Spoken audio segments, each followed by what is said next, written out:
and welcome everyone to the Book Fest Fall 2024. My name is Aimee Ravichandran, and I have the incredible honor, I'm very excited about this conversation, but I have the incredible honor of being joined by one of New York Times best-selling authors, multiple times, should I add, Kelley Armstrong, and we're going to be diving into this conversation called Ripping Through History. Kelley, thank you so much for joining us.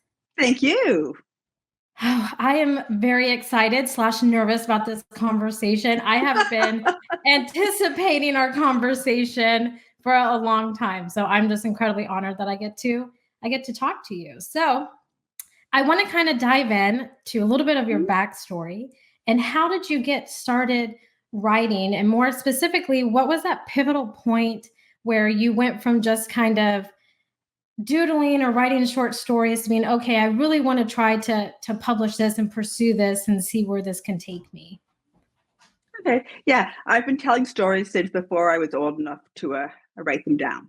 So certainly as a child, they were all short stories. When I got into high school, they became novellas. So I continued with short fiction. Then when I was finished university, I started thinking maybe I would like to not certainly write full time, but the dream at that point was to possibly be able to write part time, which of course meant novels, because as much as I love writing short fiction, I knew they were not going to pay the bills.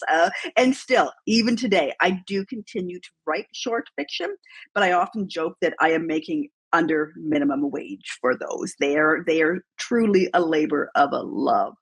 So then that would have been early 20s. And if I was going to then start writing novels, I also wanted to start polishing my craft. So joining writers groups, taking writing courses, and working towards the goal of someday getting a couple of books published. See, I love that. So Kelley, I've never written a book. I just help authors and I get to hear your guys' story and I get to kind of market them and do fun things. But I love how authors like yourself, how you guys just kind of get started and then you just kind of take that leap and you're like, you know what, I'm going to do this and I'm going to kind of make something of it and see what it could be. So you've written over 30 books. Is that correct? 32 books? Is that right? It's more like 62, but yes. Oh my gosh. Okay. See, I'm telling you, I was nervous about just doing this. There's a lot to count. Even I just recently counted because I figured it was probably over 50 and it was quite a bit over 50. So yeah. Wow. Oh my gosh. And you write in multiple genres. Mm-hmm. So just for clarification, how many genres and what genres do you write in? Okay, so I also write for multiple age groups, so I'll tackle that first. Most of it is most of it is adult. Then there is some YA and less the middle grade. And for genres, I got started in urban fantasy, quickly added in mystery to that. Continued writing urban fantasy, contemporary fantasy, mystery. Most of my short fiction was horror because I love horror. There just has not been a big market for it. So I always told my agent, if you ever see the market ticking up for horror, let me know because I'd love to do a full length horror. So that happened in the last few years. So I have added horror to that. And I also accidentally wrote a rom-com that came out this year, which is very different from everything else that I do. I love that. So you had me at like murder mystery, psychological thrillers, those kinds. That's Aimee. That's my realm. That makes me happy. I am new to the fantasy realm. So I want to kind of dive in. What made you start, in urban fantasy? Do you enjoy reading that? How did that kind of come about before you kind of branched into these other genres? Yeah. So I grew up reading folklore, mythology, every book that the library had. I read all of my early short stories. Again, were more of a horror / light horror. So you would get ghosts, werewolves, and such in it. When I started writing, trying to get published, I veered away from that. I really was strongly advised to not write that kind of stuff. So I was trying straight up mystery, trying straight up a romance, got frustrated, and decided that I was going to write this book about a female werewolf. And this would have been the 90s. Even though there was no market for that, I thought I'm just going to have fun writing it. Not surprisingly, that's the one that sold because that's the one that my heart was in. So that sold 1999, came out in 2001, and it was just at the cusp of the urban fantasy surge before we even had a name for it. They were at first called supernatural thrillers, then they were called paranormal mysteries, and they ended up being called urban fantasy. Nice. So I'm always curious to know how this evolves for every author. So every publishing journey for every book is different, and it's different for every author. So what was your journey to being published with your first book? What was that journey or process like for you? Mm-hmm. So I'd written a few novels that didn't go anywhere. Like I said, straight up mystery, straight up romance, and they did not go anywhere. I wrote this female werewolf book, and I was not intending to attempt to sell it. But of course, once you get it done, you're like, well, maybe this has something. So I had a writing instructor take a look at it, and he said, I said, do you think that there's any point in trying to pursue publication for this? He was like, absolutely. Offered to recommend me to an agent. And he mentioned one who was my top agent. But I am Canadian, and she was the biggest genre agent in Canada. So clearly top of my list. He called her up and said he had a student, and she had written a book that he thought she might like. And she said, what's it about? He said, werewolves. She said, no. She was really a thriller agent. So he continued pressing until, as he said, as she later told me, she only said yes to get him off the phone. He told me, go ahead, send it in, but don't expect anything. She really doesn't want to read it. And I'm like, then why am I sending this? But okay. So that was back in the days when you actually had to physically print off the manuscript. So print off this 400-page sucker, send it out.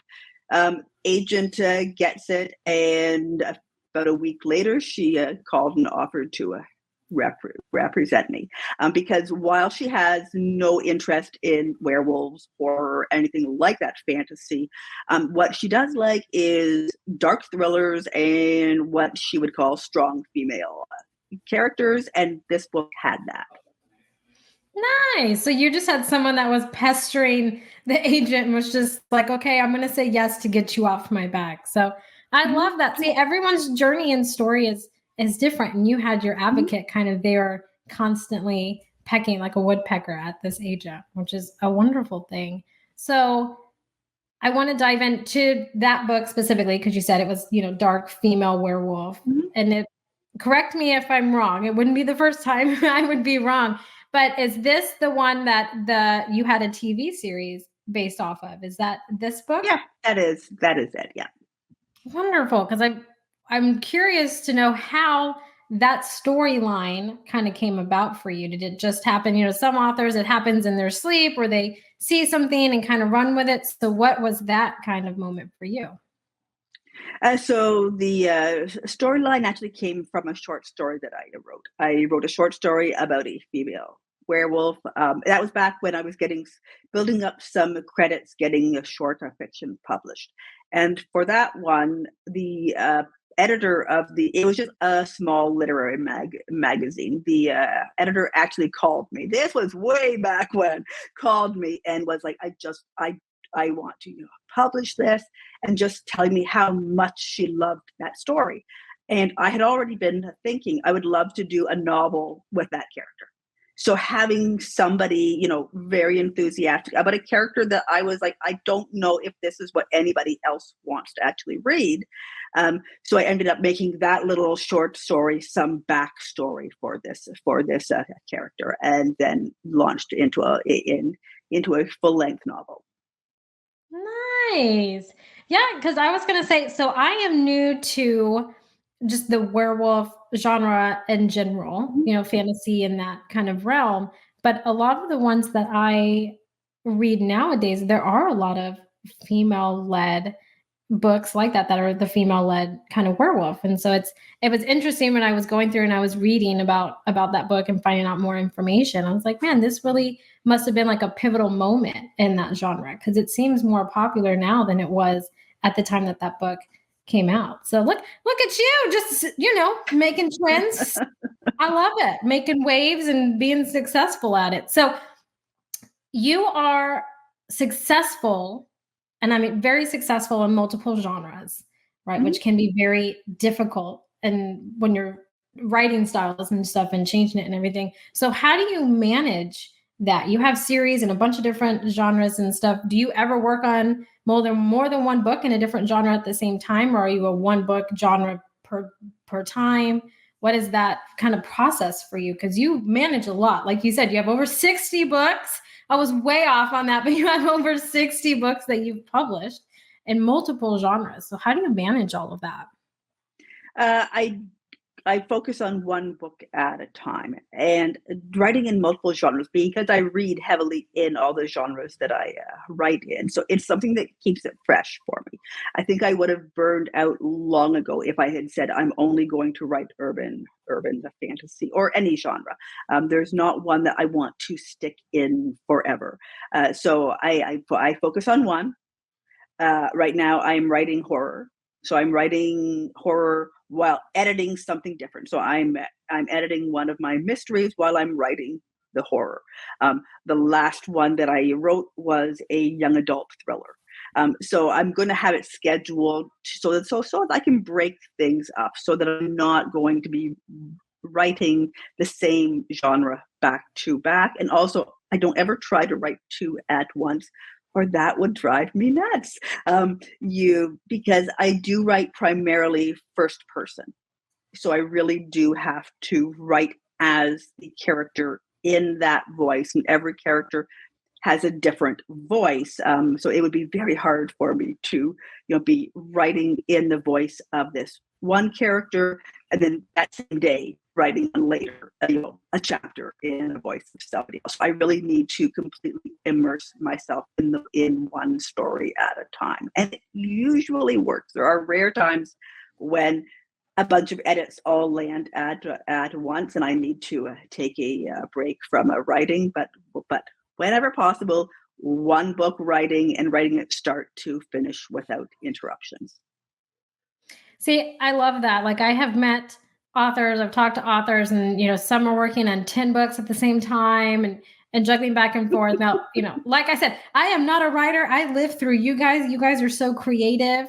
And, if you have seen my emails, my grammar is just, you're lucky I'm spelling things right, But I feel like if I was going to write a book, I would have to focus one at a time, because I would get lost, and I feel like stories would start blending together, and it would cause burnout much quicker, So I love that that's what you do. So it kind of feeds into my next question that I have, and I'm mostly just curious, so what do you do outside of writing? Because writing can be a full-time job, especially with everything that you've accomplished. So what is your downtime to kind of take that breather and reset?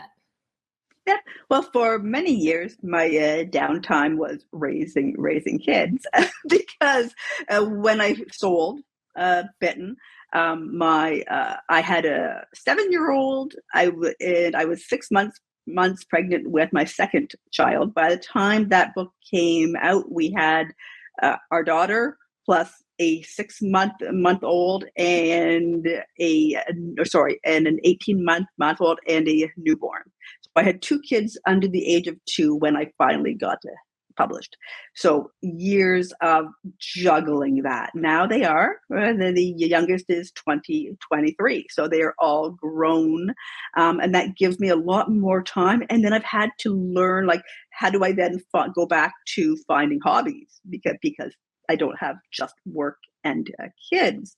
And so, yes, a lot of what I'm doing, obviously reading. I mean, that's always been my biggest hobby. Always, baking, cooking, but also doing a lot more outdoor stuff. Now that the kids are grown, we've gotten a cottage. It's actually up in the Yukon, which for anyone who does not know where that is, just think Canada's version of Alaska. It's right beside Alaska. So getting out and doing all of that, things that I loved as a teen and kind of backburnered for years, kayaking, hiking, mountain climbing, whatever else we are doing up there, biking, things that I had put aside for so many years and I'm now getting it back into. Nice. Making some time for you, doing those things. You've raised your kids and juggled all that while writing and being successful as you are. I can relate to that. I have a 5 and a 4-year-old. They're 13 months apart, and it's a struggle. And that second one really gets you. Okay. She really gets you. It really pushes all your buttons. So it's amazing to hear that you could juggle all of that, and writing and doing all those things and, doing multiple roles just in your life. And so I think that's just an amazing accomplishment in and of itself. So kudos to you. Look at you doing all those cool things. I love it. So you're obviously still writing. Clearly, you're still writing. You still have the love for it. So talk to us about one of your latest novels. Okay. So right now, so I've always got what I consider a main series, and that is no disrespect to anything else that I am writing. I do have a mystery series, Rocked In, which then spun off, and I can see the end of that right in my headlights. Book of 4 is done and it ends at 5. So I know that I am almost done. So that is no longer what I consider my main series, what I'm more focused on. And that's the one that I'm, getting up and running. So that would be the Rip Through Time series, which is time travel mystery set in 1869 Edinburgh. It is modern day Canadian police detective goes to Edinburgh and through a twist of fate ends up in the body of a 19-year-old housemaid in 1869 Edinburgh, working for a doctor who is doing work in early forensic science. Okay, we're going to have to unravel that because I feel like there was some research that had to go into that, especially if you're time traveling and you're jumping to that time period and stuff. So talk to us about what your process was in finding that research and how you kind of went about to tie it in to your novel. So the research there is twofold. One is setting. It is set in Edinburgh. And so my plan when I sold the series, I pitched it, sold it. My plan was that I was going to go over and do research while I was writing. I had been in Scotland, but not in Edinburgh precisely. So I had every plan to spend a couple of weeks there researching. And that was 2019. And the trip was planned for spring of 2020. So one can imagine that trip did not happen. I thought, no problem. I will get that research done next year. I will go next year and I will still have time to get the research in before the book comes out in 2022. That did not happen either. So I was literally there at the time that the book came out in 2022. So I was researching future novels, which then meant that I had to rely heavily on maps, Google Earth, everything, going through everything I could on the area. But I also found 4 beta readers who lived in Edinburgh to read through it and to tell me what I'd done. Since then, I have been 3 times, including just recently. I'm doing research for a future book. So that's the setting. The history, yes, requires a lot. I absolutely love reading historical fiction. I have always been terrified to write it because it is so much work to get it correct. It is doing endless. I have shelves of books on Victorian Scotland, whether it's to deal with policing in that area, forensics in that area, housekeeping in that area, because she was a housemaid. and social, economic, trust me, everything, and primary sources, meaning whenever possible to the actual records written at the time, which aren't always the same as secondary sources, which is somebody in say our era writing about that. So it's endless research, but also with the understanding that I'm going to get things wrong. And I'm very clear about that. My author's note says, I am not a historian, guaranteed to get things wrong. However, there is one cheat that I used, which is very helpful to me. Time travel, because my protagonist, the narrator, is modern. She is coming from our world, which means she's not going to know everything about that world. She is not a history major either, and she is going to get things wrong. So sometimes what her perceptions of what she thinks things will be like are wrong, and I can correct them when she's there, say, oh, I expected this, and it's not like that. But also I have a bit of leeway where she's not expected to know all the history of that time. She is experiencing it as we go. So it's a bit of a cheat. Oh, also that means I don't have to have her inner narration sounding historical. See, and fiction gives you that flexibility, where it's just like, oh, I got, the time period. It may not be 100% accurate, but it's fiction. We're rolling with it. It gives you that flexibility, which I think is why I most enjoy reading fiction. Historical fiction is one of my favorites when I'm not diving into psychological thrillers and, like Gone Girl and those kinds of things. It's relaxing for me. Oddly enough, who would have thought historical fiction would be relaxing? But it's one of those things that just is for sure. But I hate to hear that every time you tried to go and do your research, it just never went through. It, I feel like those are the blips in time for all of us when we're just like, did those world really events, happen? right? Yeah. I don't think those years really happened. I don't remember them. And, we just fast forward. We did our own time travel, our own time travel for sure. But now you've gotten to go and you're researching for future books. So that kind of brings me to a random question, and I'm just curious about it. I'm not a big traveler myself. I'm here in Texas, and I feel like Texas is just big enough in and of itself. 15 hours, you're still in the same state. So I'm not a big traveler, but I'm curious to know what is one of your most favorite places, I guess I would say, that you've had the opportunity to travel to, whether for research for a book or just, like a family vacation. Yeah, and certainly, Scotland is a big favorite of mine. Luckily, since I've set stuff there, but I had been there. I had been on Skye. I'd been to Glasgow, so I sort of knew that this was an area that I would not be unhappy having the excuse to travel to. So I can certainly do that. Alaska, and that again Alaska, Yukon was a place that we absolutely loved, and I set a series there. My other mystery series is set there, which then we ended up putting a cottage there. So those are the types of places that I really enjoy. A little more laid back, a little more wild, a little more, able to. Edinburgh has the history, but once you're out there into the Highlands, it is just gorgeous scenery and open roads.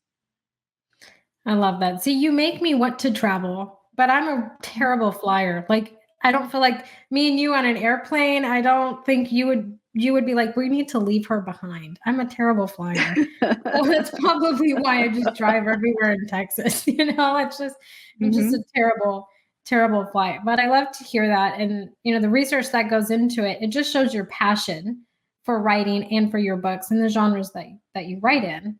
And so I want to kind of dive in, if it's okay with you, I want to dive in a little bit behind that. How did your passion for writing kind of come about? You said that you've been a storyteller all your life, and you started with novellas and things like that. But where did it just become such a deep passion? Because it does come across in your writing and just listening to you talk. So where did that kind of evolve and come from? I honestly don't know. I mean, I was reading very young. My parents, I was the first child. So they decided that they believed that literacy was going to be extremely big. Now, my mom was a reader, my dad, depends, but they really wanted their kids to be readers. And being the first one, you have all those hopes and all those, plans. So certainly my earliest memories are after dinner while mom was stuck cleaning up, sitting with dad, and he'd be reading me books. And then they say I was reading by the age of 3, but I am pretty sure I had just memorized the books and could just read them back. But then that became telling my own stories. Was that I would read a book, or I'd be read a book, and I would do what we would now call fan fiction, where I would then be making up my own stories set in that world, like what happens after the book ends, or send those characters on a different story, and I would talk about these characters going on different stories, and I would start making it up. So I presume that where it came from was just that early exposure to storytelling, that then I just naturally went to, I now want to continue telling the story. And then as I got older, it became, I want to tell my own stories. And I think in a way that has always been, I want to tell the stories that I want to read. I am entertaining myself first. So my first reader always has to be myself. So I cannot, if somebody said, oh, this genre, at one point, vampires were really hot. Like my agent said, if you ever want to write a vampire novel, and I'm like, they just don't capture me the same way that something like Werewolves, Witches does. And I feel like I need to enjoy what I am writing first, because if I don't enjoy it, how do I expect a reader to enjoy it? Absolutely, because I feel like you are your own, like your own biggest fan, and you write in the genre in which you love and enjoy to read, especially, right? And so I feel like if you were writing a book with characters, like with vampires, just to say, your heart and your passion really wouldn't be in it, and it would come across to your readers. So you really have to write what you enjoy. And I think that's why you've been so successful at it, is because you're really writing for yourself and what you enjoy reading, and storylines in which you would enjoy. And you've thought of yourself as the consumer first, which is like, as a marketing person, this is what we tell everybody. You are your own consumer, right? And so I love to hear that, and then just to see all the success that you've had across the board for several years. And so I want to dive into that moment when you hit the New York Times bestselling list the first time, right? Where were you at? What were you doing? Was it, did your agent expect it to happen, or was it just like complete shock? Walk us through that moment and what that was like. So the first time hitting it was, so my first, it was book 7 of The Other World, and the first 6, was it 6 or, oh wait, it was 7. Sorry, I'm trying to figure it out. The first ones had all come out in paperback. And so this was the first one to come out in hardcover, and we'd been so close to hitting that list. And I was disappointed when it came out in hardcover. My first books, actually, sorry, now that I recall, the first 2 were originally hardcover, and they struggled. Book 3, they started going directly to paperback, and that's when the series took a hold.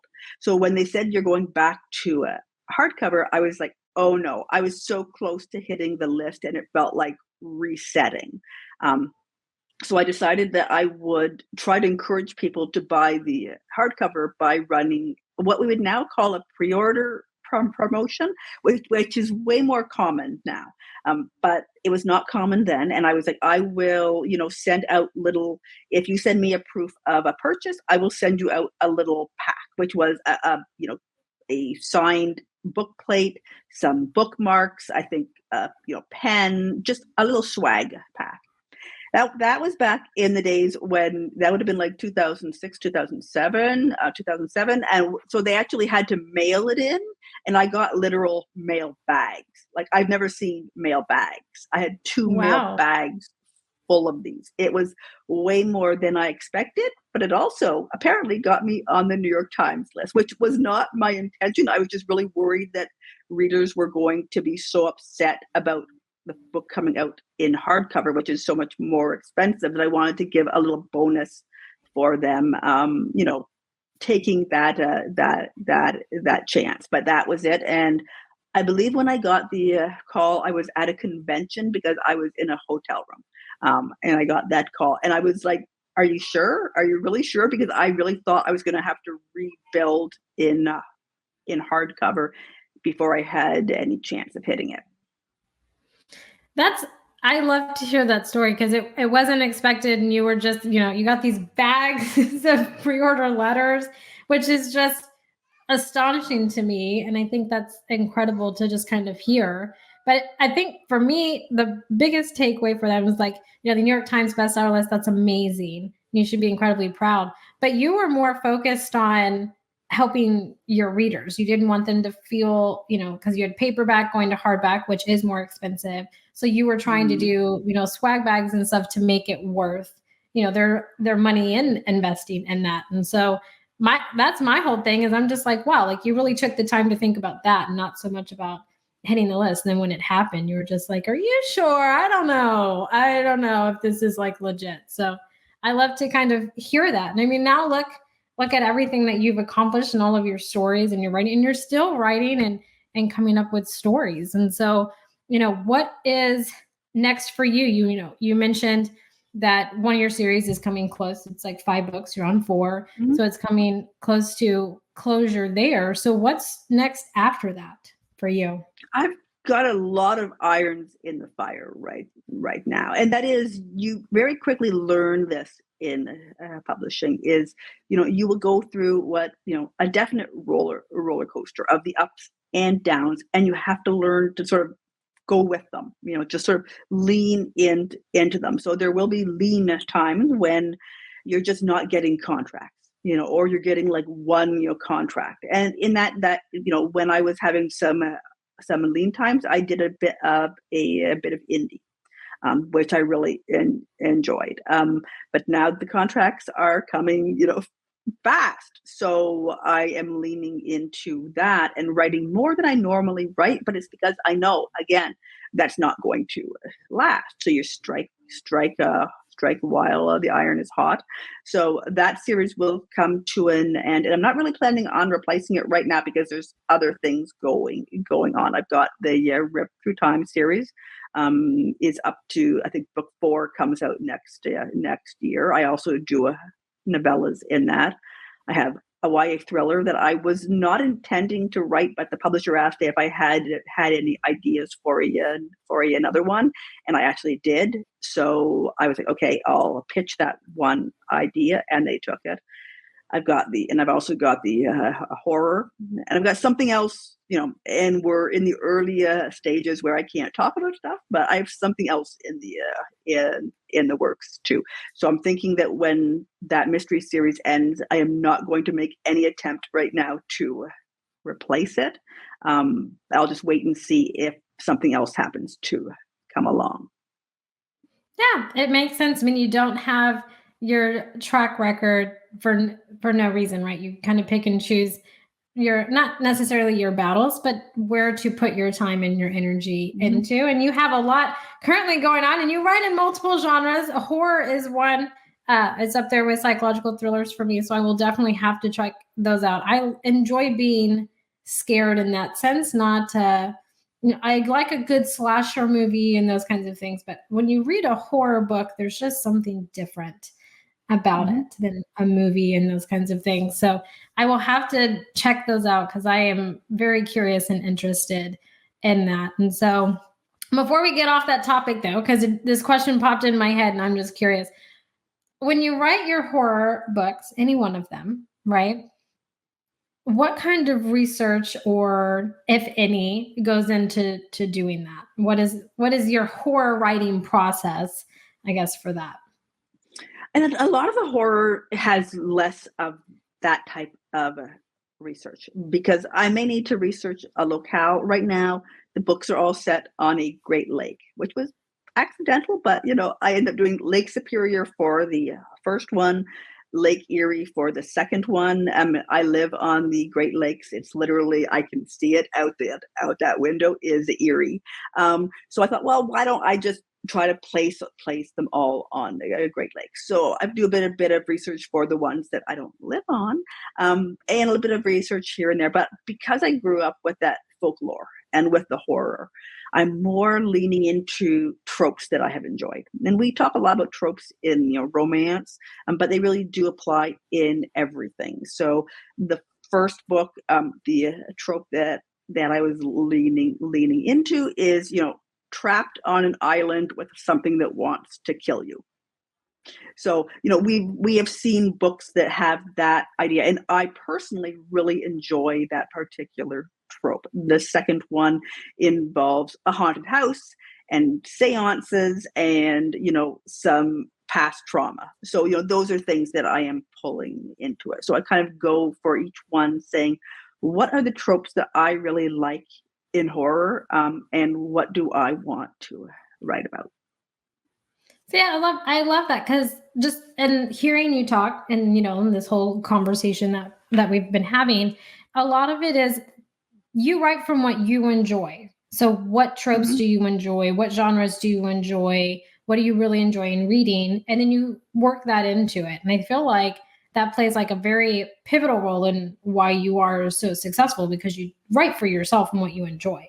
Right. And throughout this entire conversation, that's what I've heard. And it just makes me smile, because I'm just like, you can't write, you can't be an author and write all these books just to make a lot of money, or because you want to just have the next movie out there. You really have to do it for yourself. And so to hear you say that with the success that you've had is just, it's an incredible thing to just hear and to kind of witness it and to see it. And so I'm sure that your support system, your family and everything like that, plays a pivotal role, because having that support system so you can write and do all these things is, important. So what did that support system look like for you when things really started taking off and you started getting more and more known?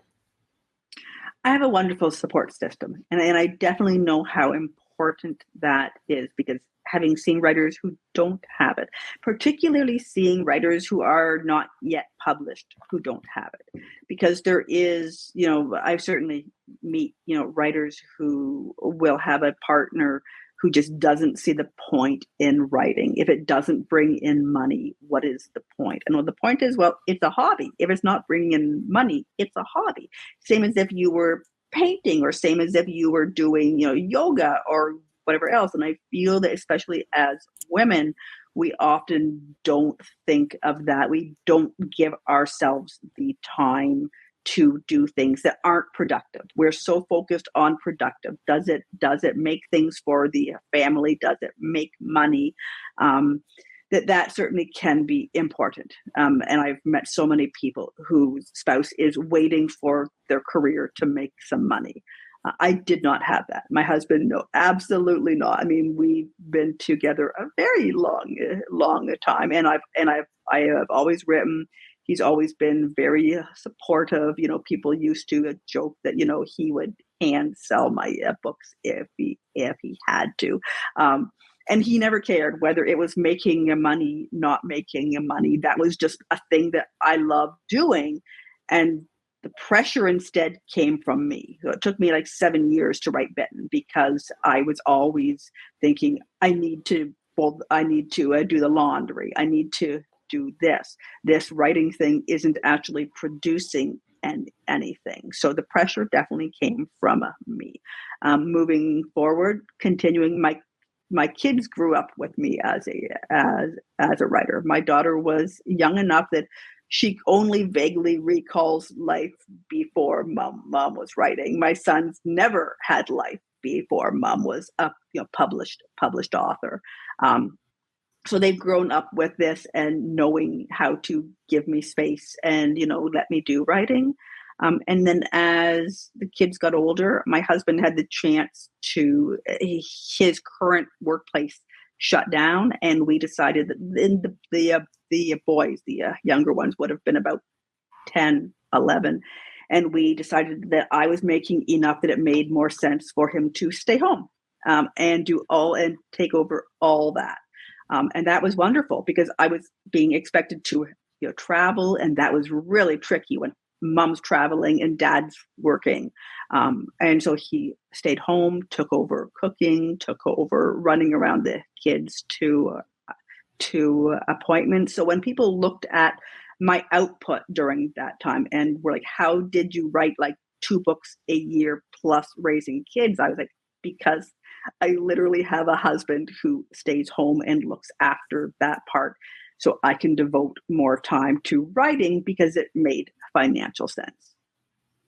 See, I love that. And congratulations on you and your husband being together forever. I think that's amazing and worth celebrating. But a support system really does play, I feel like, in any writer at any point in time, whether you're just starting or you're, successful like you are, having that support system is very pivotal. It's very important. And it makes or breaks writers, I feel like, sometimes. And so I love to hear the stories behind it and all of that. But I'm curious to know, so I like to bake, and you mentioned that was one of your things that you enjoy doing is baking. So what is one of your favorite things that you enjoy kind of baking in your downtime? Chocolate chip cookies. I mean, literally, that is my go-to. It's even in my official bio, eating chocolate chip cookies. So they're my favorite chocolate.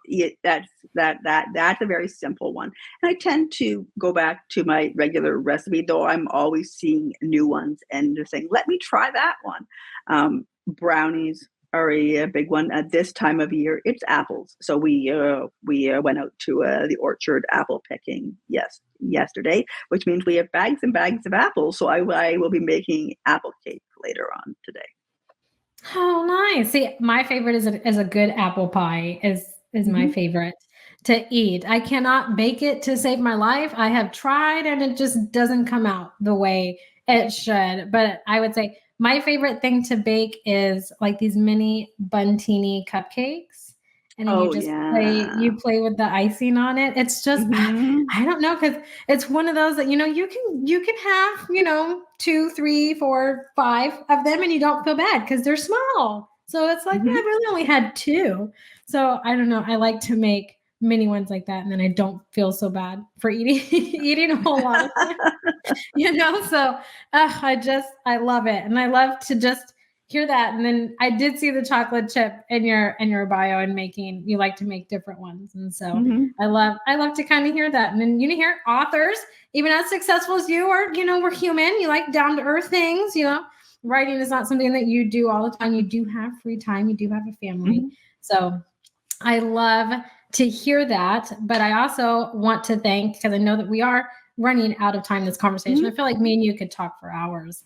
It would just be a wonderful, amazing conversation. But I do want to thank the Book Fest for allowing me the opportunity to get to meet you and to talk and to have this really fun conversation. I want to thank you so much for kind of taking the time out to come and have this conversation with us.